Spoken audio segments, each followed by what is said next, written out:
My name is Tirivashe Israel Chari. I was born in Zimbabwe, but I was living in Botswana for a while. I came here from Botswana directly. I'm APM right now, and I think I want to focus on economics and innovation. I was pretty excited. At first, I was applying to a lot of American universities because that's where I thought I really wanted to go. But then when I found out there was APU, I could be in Japan and learn Japanese while learning my course. I was really excited at the opportunity. Not really. Um, I wasn't that worried about it because I felt like the Japanese medical system is really well equipped, and also Japanese people generally care. So even if they have a cold, they'll wear a mask, and they wouldn't leave the house, and they try not to be in each other's space. So I figured the main issues of corona would not be as prevalent here. That was my process. Okay, so for me, the visa process was not that difficult. I'm really thankful about that because I had a lot of people to help me. So the university helped me a lot because they just put me in contact with the embassy in my country. AP had been so helpful with the application process and the systems required that by the time it was time to get the visa, they already told me everything that I needed to know. So firstly, they suggested I'd had to get a visa from Zimbabwe, which would have become a really long process. But I talked to them and they were able to make it so that I could get it from Botswana. And there I got a lot of help from the embassy. The process was really smoothed out very quickly. I think it took a week.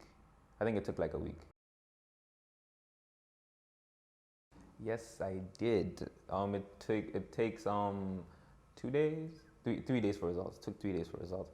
But even then, the process was really quick for me. So they take your, so it's one long earbud about this long, and then they have two of them. So the first one, they just go through your mouth with it just to get some saliva samples, and the second one, they put it through your nose until they reach here, right? So some people have longer nasal tracts than others, so they have to go a bit further, while others have a shorter one, luckily, and they doesn't have to go that far. So they just have to get it far enough until they get a sample from the really, really top, right about here. Yeah, and it's not, I wouldn't say it's painful, it's just really uncomfortable, but it doesn't last long, so it's not really a problem. It doesn't last long. I think 10 seconds max, it should be good, yeah. So I could literally just go get the test. It took 5 minutes, did the test, went home. 2 days later, he told me the results were ready. I went and picked up, no lines, no nothing. It was just really quick, and it was free as well, so it was just a really smooth process. My flight was how long? I would say it was a day and maybe 12 hours? Maybe a day and 12 hours, about a day and 12 hours. But it was a really good flight because luckily for me, I had met 3 other people coming to Japan from Botswana. One of them was actually coming to APU because she's a master's student. So the first flight was really packed because it was from Botswana to Ethiopia, to Addis Ababa. I think it was 5 hours. Once we got to Addis, we got on a connecting flight to Korea and then Japan. That flight was completely empty. I think there was a third full. Everyone had 6 seats they could fill if they wanted to, and the second half of the plane was completely empty. So I was really comfortable. It was a bigger plane. The food was better. They had the TV so you could watch movies. Yeah, so that was really good. That was really good. I really enjoyed the flight. So we landed. It was kind of raining. I remember it was raining. So we landed, it was raining. We had to fill out the questionnaire and the customs paper. So they didn't have the one in English on the plane, so we had to fill it out when we landed. So we landed, then you fill in the questionnaire, you go give it to the office. There's one office first, then you hand it to them, then you carry on to do another test for corona, PCR test. But here, funny enough, you just have to spit. It's just this much spit, and that's it. You wait an hour and you have your results.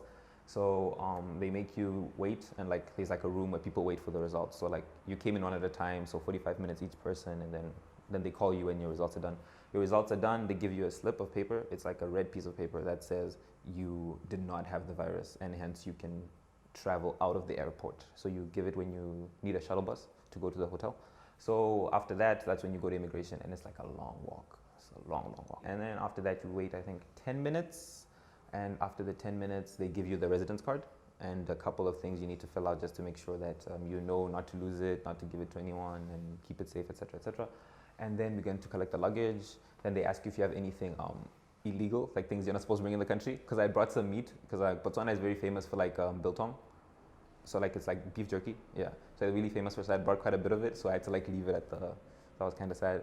After that, we went to the currency exchange. So make sure you bring dollars and like a recognizable currency, otherwise you could have a problem. So with the US dollars, change them to yen, and then we got on the shuttle bus to the hotel. And yeah, we were at that hotel for 15 days. The hotel was really nice. So we had like our own rooms, really big rooms actually. I was kind of surprised at how big they were. My room even had 2 beds in it and like a huge flat screen TV. I was like, whoa, okay. So it was really nice. For the boredom, I think I've never appreciated classes as much because like the classes kind of give like a structure. So it wasn't like I was doing nothing. I had classes and then like quizzes, sometimes homework, sometimes reports. So I had a lot of time to do that. And I kind of like enjoy being like in a room, like in an area where I can just calm without people walking around and stuff. So I really got to focus. I brought a book. I would suggest you subscribe for Netflix. However, Netflix in Japan has a different selection, and sometimes they do not have subtitles. So yeah, be careful about that. I brought my violin, so like I could practice my violin in the hotel. It was an electric violin, so it wasn't making too much noise. But generally, the stay was really nice. The first week was kind of long. I don't know, it felt kind of long because I was still adjusting. But the second week went by really quickly. So yeah, but it was a really good stay. Like I really enjoyed the experience. Yes, there is actually. So in Japan, they have really different plugs from where I'm from. And like, I knew I should have brought an adapter. Like I knew it, but I didn't. And I guess I forgot. And I ended up having to pay like 2,000 yen for a new laptop charger. So please make sure you bring an adapter or you have like the type A plug. Yeah.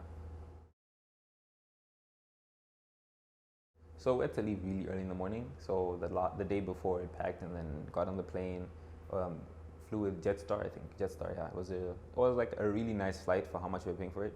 So that was really cool. And then when we got to Beppu, I don't know, like the weather was it was really gloomy here. Like it was raining that day and it was like gloomy. But we got someone to pick us up. I got someone to pick me up from the airport to drop me here. And but like Beppu looks really nice. I don't know, like it's serene. You know, it feels like a small big city where like you have the ocean, you have trees, you have forests. It's just like, and the air it's like the air is clean. I don't know. It just feels really nice. It's like the nice environment here. So I was really happy to finally be here. I got to AP House in the morning around 10. They gave me like a package of stuff like to make sure that I don't like die in the first day of being here.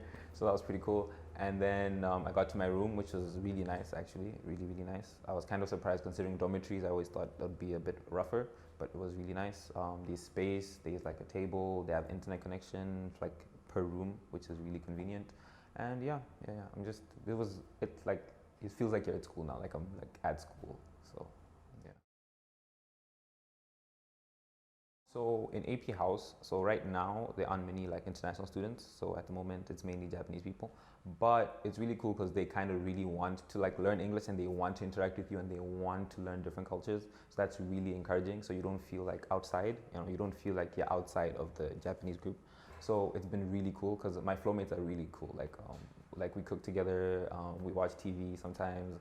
Yesterday we were playing like Smash Bros. So it's just a really fun environment. Also, even not just the floor mates, like if you do an extracurricular activity or you like something and you can like ask your RA or someone who knows someone who does the activity and you can meet other people. Like I enjoy playing basketball, so I met other people who play basketball and we've been playing on Saturdays in the gym and on Fridays and stuff. So you get to like meet people through a similar interest. The general AP house life is like still kind of like you still kind of feel like it's a university. You still get to interact with people. I would say maybe 3 things. Firstly, get a Netflix subscription. When you're bored, you're gonna need something to do, and Japanese TV is interesting, but not that. I don't know. Like if you can't speak Japanese, it's different. Like it's really different. I've never seen anything like Japanese TV. So I would say get a Netflix subscription for like the free time, and with the holiday coming up, you might not have classes, so you would probably need something to do. Bring jackets because it's cold here, and it's getting colder. So make sure you bring quite a couple jackets. That's something you should do. And also like the MCW classes and the classes you have to interact with people, I would say really make good connections with those people because when you get here, they will be really helpful and that really help you like navigate, show you around, places to be, places to go, places you could have fun. They could show you around Bimpo City. So when you get here, you won't feel like you're starting from scratch. You would have people and friends already here. For me, a couple of the people in my MCW class are in my floor. So that's really cool. And my RA is in the same Project C class as I am. So that's also really cool. So like it just makes it easier to integrate into the system. So make sure like you're interacting with the people in your classes, the people in your MCW classes. And yes, please bring an adapter because it's really, really, really not fun to not have an adapter in this country.